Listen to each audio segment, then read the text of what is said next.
vamos a ir con el programa de hoy, pero no sin antes, David, anunciar lo que ya dijimos ayer, el eventazo que tenemos preparado para el día 22 de noviembre, sábado, en la Sala Chango, en Madrid. Chango. ¿Qué vamos a hacer? Cuéntanos Calle Covarrubias. un poco. Covarrubias 42. ¿Qué vamos a hacer? Pues vamos a tener 12 pedazos de horas, 12 horas de un directo. Maratón. Va a ser una maratón donde vamos a hablar de democracia, vamos a hablar de cambio, de libertad y vamos a tener un montón de invitados que han formado parte o que tienen mucho que ver con la llegada de la democracia en nuestro país, ¿no? ¿Y qué necesitamos? ¿Qué necesitamos? Pues que estéis allí, que estéis presentes, Exacto. que nos vengáis a ver y que nos animéis. Sí. Porque vamos a necesitar mucho ánimo. Van a ser 12 horas, 12 horas son muchas horas y seguro que vamos a necesitar el apoyo y el cariño de todos vosotros. Y para el que no nos pueda acompañar en directo ese día con presencia física, pues podréis ver en riguroso directo el evento en YouTube, en directo en nuestro propio canal. Así que bueno, ¿en qué canal? ¿Importante eso? En Memorias de Pez. Eso es. Importante, no en la pecera de Memorias, sino en Memorias de Pez.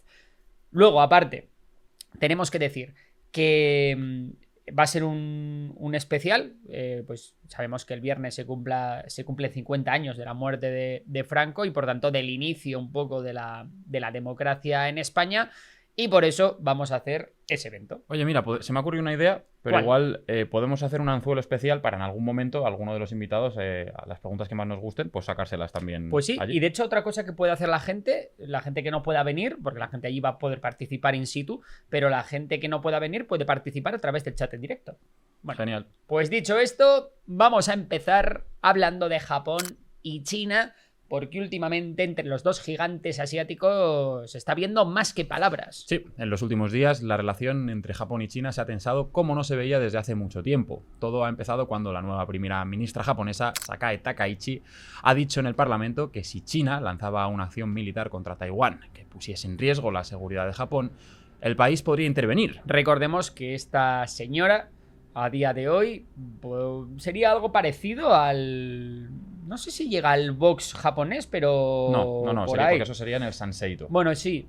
Pero es una política muy conservadora. Vamos a decir, pero conservadora de... Sí, más mano Ayuso. dura, Una mano Ayuso. dura. Puede ser, igual, ¿no? Una Thatcher, ¿no? Una Thatcher, algo así, sí. Bueno, fue una frase breve, esto que dijo Sanae Takaichi, pero suficiente para encender todas las alarmas en Pekín. La respuesta china llegó rápido y con un tono muy duro, y el gobierno acusó a Japón de volver a un militarismo que recuerda a tiempos difíciles y advirtió de que cualquier intento de interferir en Taiwán sería recibido con una derrota aplastante. Sí, además de las palabras, China empezó a mover palancas económicas y diplomáticas, ya que recomendó a sus ciudadanos no viajar a Japón. Se cancelaron vuelos en masa y se suspendieron actividades culturales y turísticas entre ambos países, algo que para Japón, que depende mucho del turismo chino, pues es un golpe cuanto menos considerable.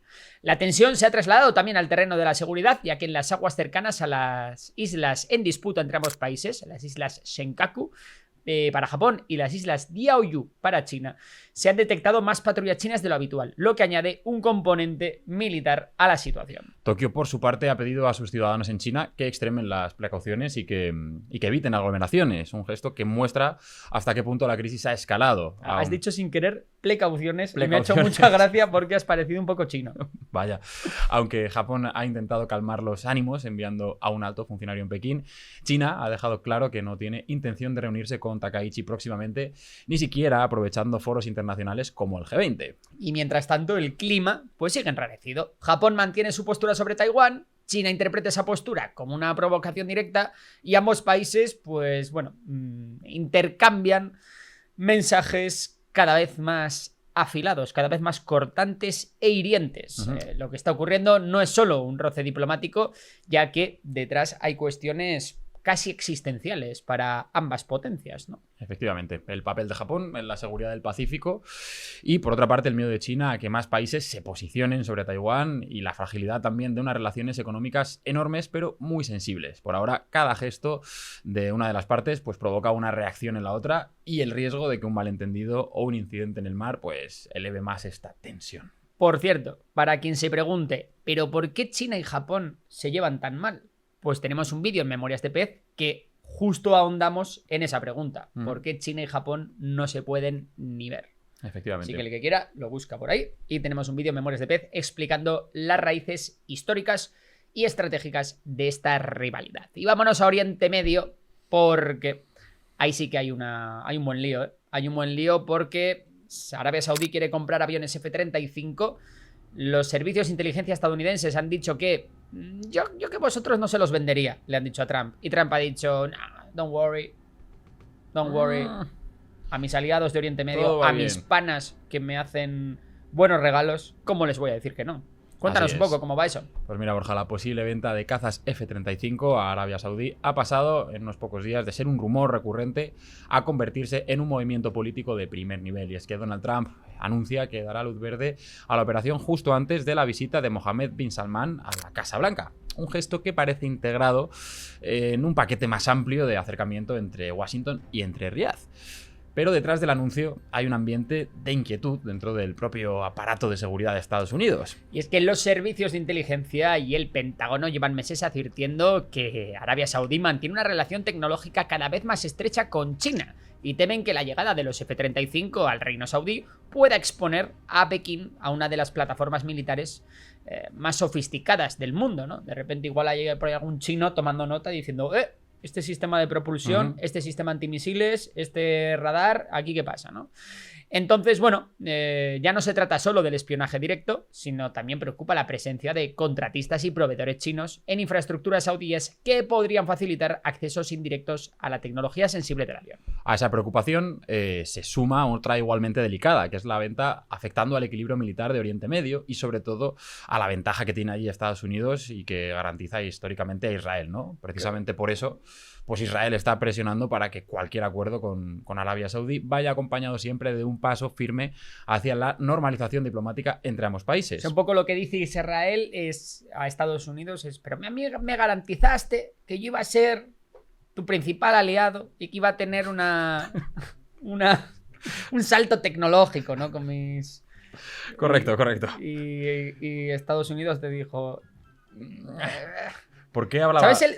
No lo sé. ¿Por qué tenía ese acento? No lo sé. Concreto. No lo sé.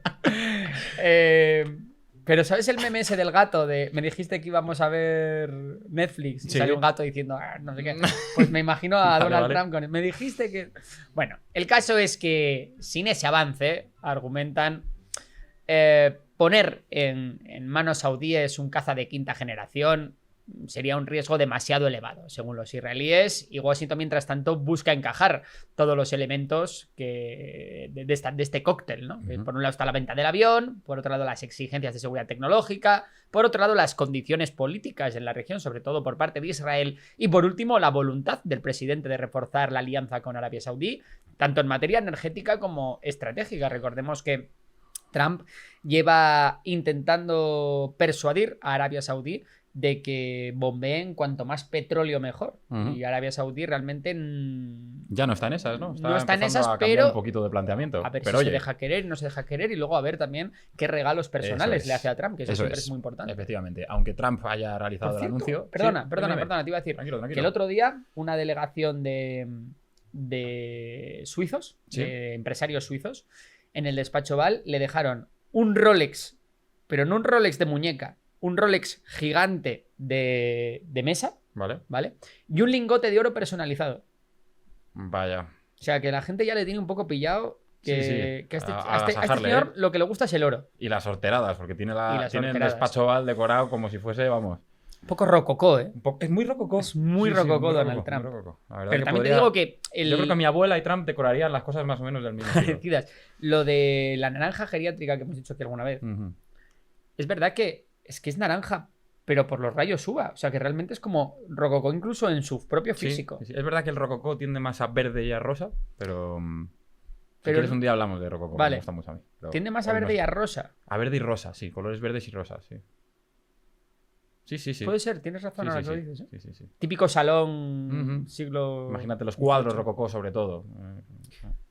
Vale. ¿Quieres hablar de rococó ahora? No, quería decir simplemente lo de que me parece una horterada lo de ir también con los rayos UVA y claro, vas como hasta aquí, ¿no? De moreno. Nada, sin más, era eso. Sigue. ¿Tú te darías UVA? No. La verdad que... Aparte es que no queda bien el moreno de Solarium. Y tú es verdad que te pones moreno. No tanto, ¿eh? Un poquito más que tú igual sí. Pero... no sé, con el moreno artificial primero porque vas a deshora. Porque apareces en noviembre con el moreno de agosto y la gente dice, ¿este dónde va? Es raro. Y luego hay un No, punto que ya se huele- empieza a notar que es un moreno diferente, es un moreno más anaranjado. Sí, más naranja, más. Además tiene hasta un toque enfermizo. Bueno, Sí. hablando de moreno anaranjado, bueno, aunque Trump haya realizado el anuncio que comentábamos antes, faltan todavía varios flecos esenciales respecto a los F-35 y no está claro cuántas unidades se venderán ni qué versión recibirá Arabia Saudí, ni qué limitaciones técnicas incorporarán los aparatos para proteger la tecnología. Un día tenemos que hablar del F-35. Creía que ibas a No, no te iba a decir nada, no sé vale. por qué. No, te iba a decir simplemente que un día tenemos que hablar del F-35 como avión. Vale. De explicar un poco por qué es tan importante, por qué es el mejor cazabombardero a día de hoy del mundo y todas sus tecnologías antirradar, sus capacidades, la versión embarcada, la no embarcada, el F-35A, el B, el C. Sería guay también traer algún ingeniero a hablar de eso. Conozco un chico que trabaja en Indra que igual le podría molar. ¿Ah, sí? Sí. Pues mira. Sí, luego te digo quién es, que además Vale. es interesante. Dicho esto, vamos a hablar de Oriente Medio todavía, nos quedamos con Trump también, pero nos desplazamos hacia Gaza, ¿no? Pues sí, porque el Consejo de Seguridad de la ONU ha aprobado una resolución basada en el plan de paz para Gaza, impulsado, ya sabéis, por Trump, con 13 votos a favor y las abstenciones de Rusia y China. Increíble, ¿eh? Esa no te Increíble, la esperabas una esa, votación en el Consejo de Seguridad de la ONU que no acaba con un veto por parte de Exacto. uno de los grandes. Pues bueno, la resolución crea un marco para estabilizar la franja y establece una fuerza internacional de seguridad que operaría al menos hasta finales de 2027, además de un organismo de transición que, como ya hemos comentado hace tiempo, estaría presidido por el propio Trump. Sí, el plan contempla que esta fuerza internacional proteja las fronteras de Gaza con Israel y Egipto, garantice la seguridad de los civiles y supervise los corredores humanos. Humanitarios, perdón, no humanos. Sí, El corredor humano sería más complicado. También deberá ayudar a formar a una futura policía palestina. Sin embargo, queda en el aire el aspecto más delicado, que es el desarme de Hamás, porque el texto no aclara cómo se va a llevar a cabo ni si la fuerza internacional tiene que asumir esa tarea de desarmar a Hamás. Y esto es un punto crítico, dado que la organización, es decir, Hamás, ya ha rechazado la resolución y acusa al plan de favorecer a Israel e imponer una tutela internacional sobre Gaza, que está dirigida por un aliado de Israel. A pesar de las reservas, varios países que participaron en las negociaciones del último alto el fuego, como pueden ser Turquía, Egipto o Indonesia, han mostrado interés en unirse a la misión, siempre y cuando existiera un respaldo formal de Naciones Unidas. Curiosamente, Y eso sería bueno para traer un poco a Hamás al redil, porque, a ver, se va a desplegar una fuerza islámica, o mejor dicho, musulmana, eso es. aquí, y no va a ser tropas estadounidenses, ni tropas europeas, ni mucho menos tropas israelíes. Curiosamente, Estados Unidos ha dejado claro que no va a participar directamente en la fuerza internacional, en parte por la presión interna de sectores conservadores que piden a Trump que se centre en asuntos internos, en asuntos domésticos, ¿no?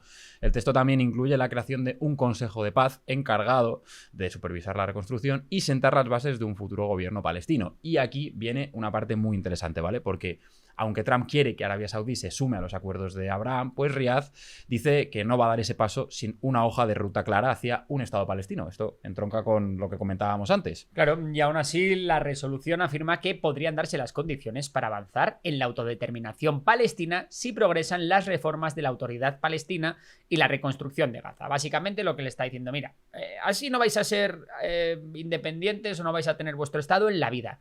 Ahora bien, si cumplís con todo lo que os decimos y lo hacéis todo como lo tenéis que hacer, no tomáis las armas, etcétera, seguramente tampoco.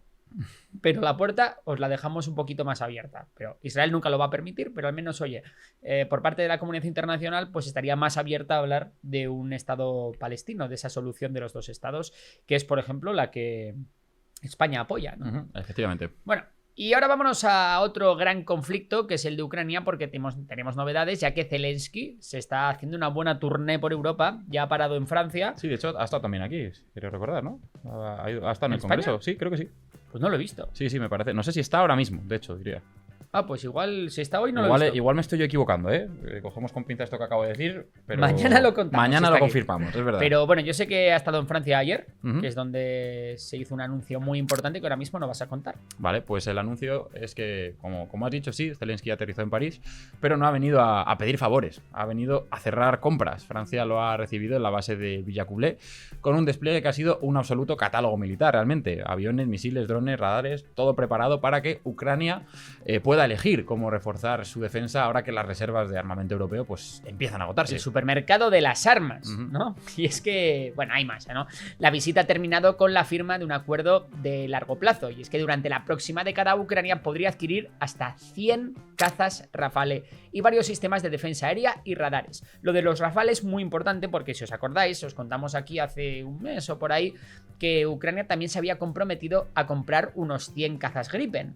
Por tanto, ya esto nos está diciendo, el futuro va a ser, el futuro de la aviación ucraniana va a estar formado por aviones Gripen y aviones Rafale, es decir, aviones suecos y franceses. ¿Esto qué quiere decir?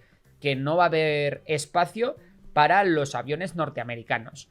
¿Esto puede ser una buena noticia o mala noticia para Ucrania? Bueno, yo creo que es una noticia que aumenta la resiliencia del país. ¿Por qué? Porque estamos viendo que igual el día de mañana tú compras aviones estadounidenses, pero por lo que sea, esos aviones de repente pueden dejar de recibir repuestos, mantenimiento o lo que sea, porque Estados Unidos te puede cortar el grifo. Entonces Ucrania ha dicho, no, yo quiero saber que puedo utilizar estos aviones en caso de guerra, en caso de una agresión rusa, y que no dependo de la diplomacia estadounidense. Así que se los voy a comprar a Suecia y Francia, que están comprometidos con mi defensa. Así es. Bueno, ¿qué dijo Zelensky a todo esto? Pues Zelensky ha hablado de un refuerzo decisivo para el país, mientras Macron insistió en que el objetivo es modernizar el ejército ucraniano y acercarlo a los estándares de la OTAN. Sin embargo, el momento no es el más cómodo para Kiev. No, la verdad, el más cómodo no es. No es el más cómodo para Kiev. El gobierno ucraniano lidia con un escándalo de corrupción que salpica a figuras cercanas al presidente y que además implica la desaparición de millones procedentes del sector energético. En Europa, y especialmente en París, pues este asunto se observa con preocupación, sobre todo porque Ucrania aspira a entrar en la Unión Europea y ya sabéis que para eso se tiene que demostrar un compromiso firme con la transparencia. Sí, desde el Eliseo aseguran que bueno, pues que esto les preocupa mucho y bueno, pues que aún así están con Kiev, ¿no? Están ahí codo con codo con los de Zelensky. La verdad que es muy curioso porque tampoco es que Francia haya... te he puesto a ti. Me has puesto la cámara, sí. No, digo que tampoco es que Francia haya sido de los países que más ha ayudado a Francia de Europa, y sin embargo se está llevando los contratos más importantes y también la escenografía más importante. Eso te iba a decir, yo creo que la narrativa sí que ha calado, ¿no? Macron, como siempre recuerdo esa mesa enorme en la que se sentó con Putin. Ah, bueno, eso fue increíble. Pero yo creo que sí, yo creo que es quien parece que se está enfrentando más a Rusia. Cuando si te pones en donaciones, ¿no? Por porcentaje de PIB, cualquier país del este de Europa ha dado mucho más que Francia. Sí. Pero bueno, en fin. Bueno, pues hasta aquí las noticias de geopolítica y ahora vamos con el rincón del tiburón, que esta vez sí que viene muy, muy, muy cargadito y todo con cosas de vital importancia, David. Vamos al lío.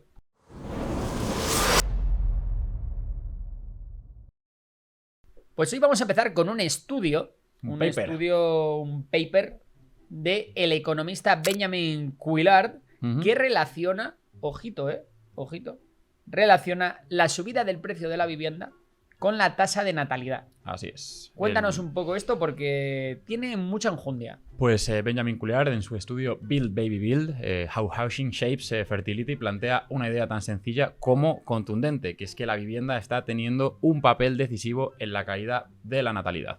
Su análisis muestra que el aumento del precio de las casas no solo afecta a la capacidad de las familias para acceder a una vivienda, sino también a su decisión de tener hijos. A través de datos de Estados Unidos, desde 1990, Couillard estima que el encarecimiento de la vivienda ha provocado que nazcan alrededor de un 11% menos de niños de los que habrían llegado al mundo si los precios se hubiesen mantenido estables. Sí, entre las décadas de 2000 y 2020 calcula que el coste de la vivienda podría explicar hasta la mitad de la caída total de las tasas de natalidad registrada en ese periodo.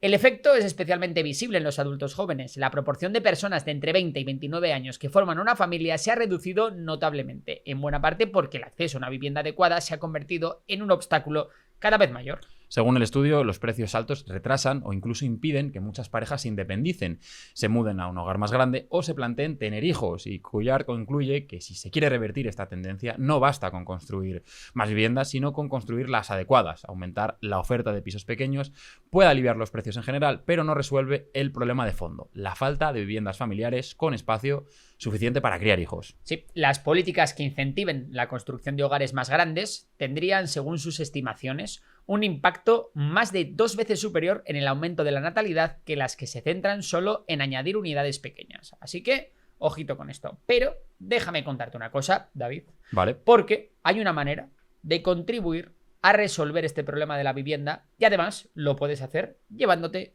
un buen dinero como premio. Vale, ¿y cómo se hace eso sin heredar 3 pisos en Madrid?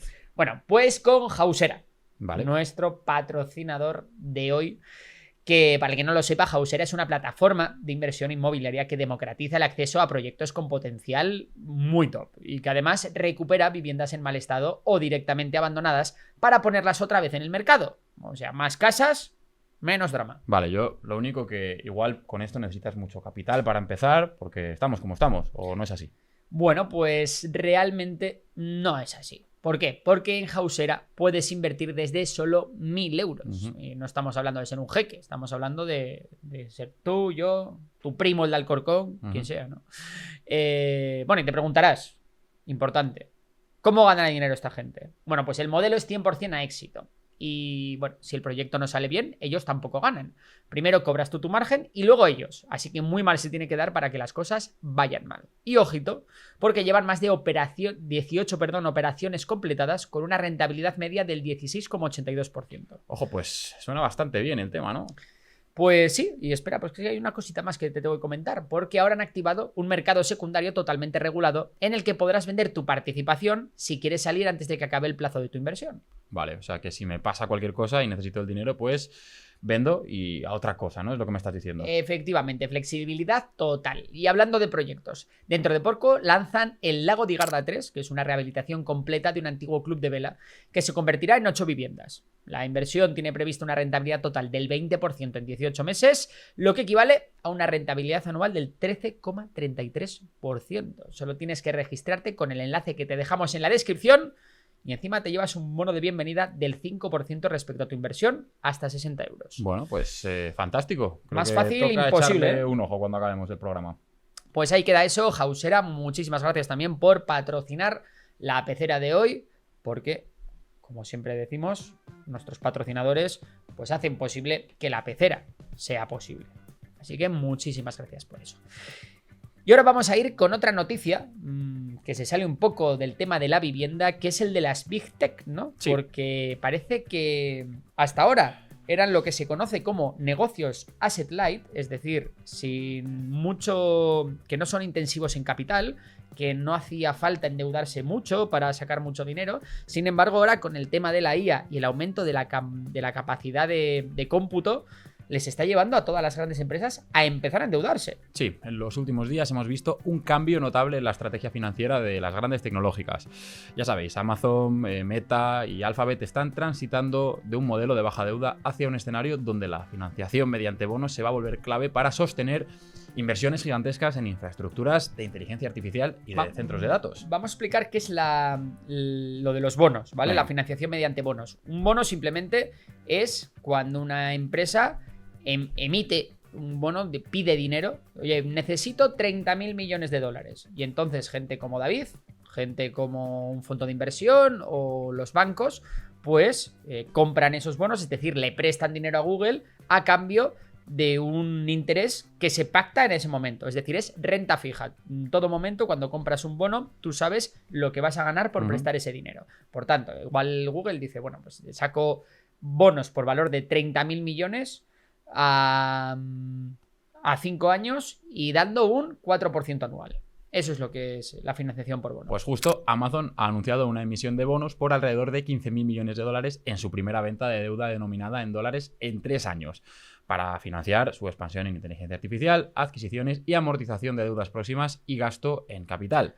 O sea, que hacía 3 años que no emitía bonos. Así es. ¿vale? Luego tenemos a Meta, ¿vale? Por su parte, Meta planea levantar hasta 330.000 millones de dólares en bonos de grado de inversión, lo que representa una de las mayores emisiones corporativas de este año, ¿vale? También para dar soporte a su infraestructura de inteligencia artificial. Y luego tenemos a Alphabet, que ha seguido la misma ruta, emitiendo cerca de 25.000 millones de dólares en bonos para financiar la expansión de su nube, su IA y los centros de datos. Por cierto, aquí importante también decir esto.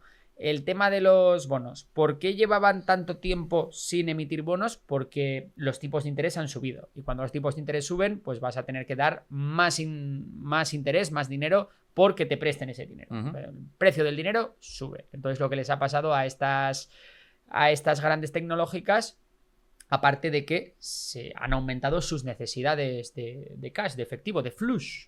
Bueno, lo que todo esto señala es un cambio de paradigma. Hasta hace poco muchas de estas compañías acumulaban caja, mantenían niveles bajos de deuda y financiaban el crecimiento con lo que ganaban ellos con sus operaciones, con su flujo interno de efectivo.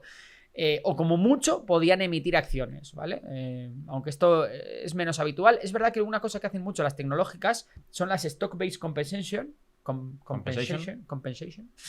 que básicamente lo que son es, pues yo a mis directivos o a mis trabajadores, en vez de pagarles todo en dinero, les pago una parte de su salario en acciones, ¿vale? Bueno, ahora el coste y la escala de las inversiones que exigen los desarrollos de IA han forzado un giro hacia una financiación que requiere de deuda a largo plazo.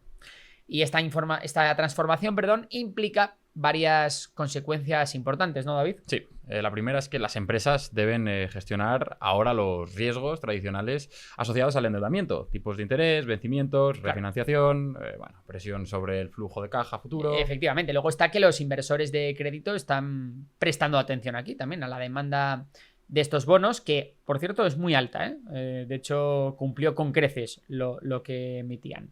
Pero, ¿qué dice esto? Bueno, pues si mucha gente te quiere prestar dinero, eso significa que mucha gente confía en ti, ¿no? El mercado confía en ti y bueno, pues esto es un tema interesante. ¿Alguna cosa más que comentar? Vamos ya con la última noticia. Venga, vamos con la última. Tenemos que hablar de cripto. Ojito el mercado de cripto, porque se ha desplomado. Teníamos a Bitcoin en casi 125.000 dólares y ahora está en 90.000, en el entorno de los 90.000. Estamos hablando de una bajada de mínimo el 30%, que es una bajada muy considerable para cualquier activo, ¿no? Pero, ¿por qué? Pero antes te cuento un poquito lo que ha pasado, ¿vale? Sí, por favor. Y es que las criptomonedas han vivido una caída muy brusca en las últimas semanas. Bitcoin, la más visible, ha bajado por debajo de los 90.000 dólares por primera vez en meses, entrando en pérdidas en el año 2025. O sea, en pérdidas. El que haya invertido en 2025 tal, para abajo. Fuera. Sí, vale. Las causas son una combinación de factores que se han ido acumulando. Por un lado, la Reserva Federal de Estados Unidos ha enfriado las expectativas de una bajada de tipos de interés, lo comentabas tú antes, y eso hace que los inversores huyan de los activos más arriesgados, como las criptomonedas, y busquen refugio en opciones más seguras. A esto también se suman las ventas masivas de quienes decidieron asegurar beneficios tras esas subidas de los últimos meses. Claro, y estas ventas lo que hacen es acelerar, ¿no? las caídas, porque generan un efecto en cadena. Al final, cuanto más baja el precio, más gente vende por miedo a perder más, y en fin, todo esto pues hace que las caídas en las criptomonedas sean muy abruptas. Otro elemento clave es el alto nivel de apalancamiento del mercado, es decir, el uso de dinero prestado para invertir. Cuando los precios caen, muchos de esos préstamos se liquidan automáticamente, lo que provoca nuevas ventas forzadas y agrava el desplome. También influye el contexto internacional, ojito con esto, las tensiones comerciales entre Estados Unidos y China, los conflictos abiertos en varias regiones y la incertidumbre económica global, pues hace que los inversores también reduzcan su exposición al riesgo, aunque esto realmente no es nada nuevo, así que yo diría que esto puede aumentar un poco la psicosis, pero no es, ¿no?, la razón que está realmente detrás de la caída. Vale. Y bueno, ha pasado algo en El Salvador. Esto es un claro, poco no, es que esto es muy, muy interesante, porque cuando cripto cae... ¿Qué pasa? ¿Qué hace Bukele? ¿Qué pasa con Bukele y sus grandes reservas de cripto? Te lo cuento. Pues que caen. Sí. Pero, ojito, ¿cómo va a surfear esta ola? Cuéntanos. Mientras el mercado de las criptomonedas atraviesa una nueva racha de ventas, El Salvador ha decidido hacer justo lo contrario, que es comprar. El presidente Nayib Bukele ha anunciado la adquisición de 1098 bitcoins aprovechando la caída del precio de la criptomoneda. Con esta operación, el país eleva su reserva estratégica a 7.474 bitcoins, ¿vale? Que están valorados en unos 688 millones de dólares al cambio actual. Sí, esta no es la primera vez que el mandatario salvadoreño aprovecha las caídas para comprar más. Hace tiempo prometió adquirir un bitcoin diario hasta que el precio sea inasequible para las monedas tradicionales. Lo curioso es que el acuerdo de crédito que su gobierno firmó con el Fondo Monetario Internacional incluía una cláusula que desaconsejaba seguir acumulando criptomonedas. Sea como sea, la estrategia de Bukele es clara: mantener a El Salvador como el laboratorio mundial del bitcoin. En 2021, recordemos que el país se convirtió en el primero que le daba a Bitcoin el estatus de moneda legal, de moneda de curso legal. Muy interesante esto. Por cierto, había mucha gente que decía, no, Bitcoin ya es tan grande y tiene, vamos a decir, tanto seguimiento internacional, tanta confianza por parte de instituciones, inversores y por parte de la gente, que la volatilidad ya no va a ser tan grande en Bitcoin. Y bueno, es verdad que todavía no hemos visto una bajada del 80% como vimos anteriormente, pero una bajada del 30 y pico por ciento sin apenas noticias relevantes en cuestión de un mes, a mí me parece una absoluta barbaridad. Así que todavía podemos decir que Bitcoin no es el valor refugio que pueden ser otros activos como el oro o la plata, aunque también te digo que el oro y la plata llevan encima una caída no tan grande, pero bueno, llevan una caída importante desde máximos, lo que sí que nos indica que empieza a haber cierta correlación entre el precio del oro y el precio de Bitcoin. Ya sabemos que al principio se comportaban de manera opuesta, pero a medida que Bitcoin se ha ido convirtiendo en una forma de asegurar, entre comillas, ¿no? el valor, que ya estamos viendo que tan seguro no es, pero bueno, ha ido siguiendo mucho más. Que Bitcoin se ha comido oro. un poquito al oro, ¿no? Por cierto, te iba a decir que tenías un vídeo, ¿no? Que vas a subir en no mucho sobre un tema muy interesante. Mira, vamos a hablar de cómo las criptomonedas, especialmente Bitcoin, están siendo...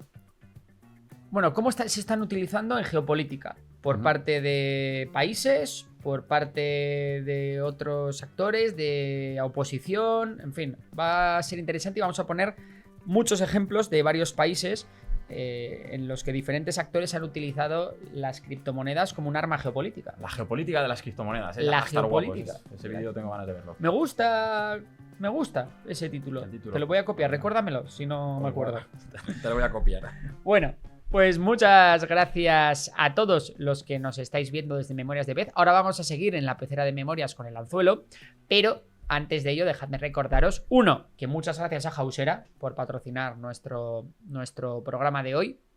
Y segundo, muchas gracias también a todos los que vengáis al evento del día 22. Gracias por anticipado ya, ¿eh? Sí, no, espero que haya gente, que haya amigos memoriónicos. A ver, es gratis. Es decir, que planazo.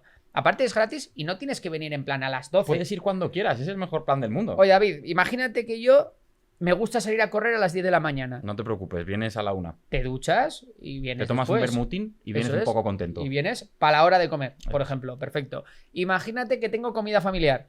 Nada, puedes venir. Voy antes. Después del café. O después del café. Después muy buena de, esa. Claro, un pacharán y para adelante. Y para el evento memoriónico.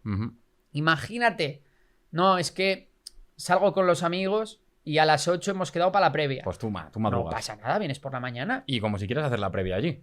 Es verdad. Bueno, a ver, eso no sé cómo estará el tema. Bueno, yo creo que sí, que la previa se puede hacer ahí. Una cervecita por vienes una cervecita, lo que sea, y a escuchar un poco de la democracia. A escuchar un poco de democracia. A meterte en vena democracia. Que es verdad que hace falta, ¿eh? Es verdad. Sí. Hace falta un poco de democracia. No, y aparte los invitados que van a venir. ¿Podemos decir ya algún invitado o no? ¿Podemos dar alguna pista? Vamos a decir los perfiles que vienen. Venga. O la mayoría de perfiles que vienen. Tenemos 2 víctimas del franquismo de represaliadas que han vivido lo que es una dictadura en primera persona. Vale. Vamos a tener un historiador de referencia. Muy bueno. De referencia en habla hispana. Bueno. Para contarnos cómo fue realmente todo ese cambio. Vamos a tener una persona que fue verdadera protagonista durante la transición. Vamos a tener una persona que ocupó un cargo muy relevante en las Fuerzas Armadas y que vivió la transición, es experto en el tema del 23F y vivió toda la reconversión del ejército. Qué ganas de preguntar cosas del 23F. ¿Qué más tenemos? Tenemos debates Vamos a tener un debate muy interesante entre periodistas. Vamos a tener también... Estamos ahí... Todavía nos falta uno por cerrar, que como salga bien, puede ser de una persona que ha tenido un cargo de máxima autoridad en cuestión de relaciones internacionales. A ver si hay suerte. A ver si mañana ya podemos dar nombres, pero porque estamos esperando ahí un poco como a cerrarlo todo de tal, pero esos perfiles que te he contado van a estar seguro. Y a ver si hay alguna sorpresita más de última hora, que estamos también trabajando en cosas buenas y potentes. Sí, y dicho esto, nos vamos a ir al anzuelo, ¿no? Nos vamos al anzuelo, sí.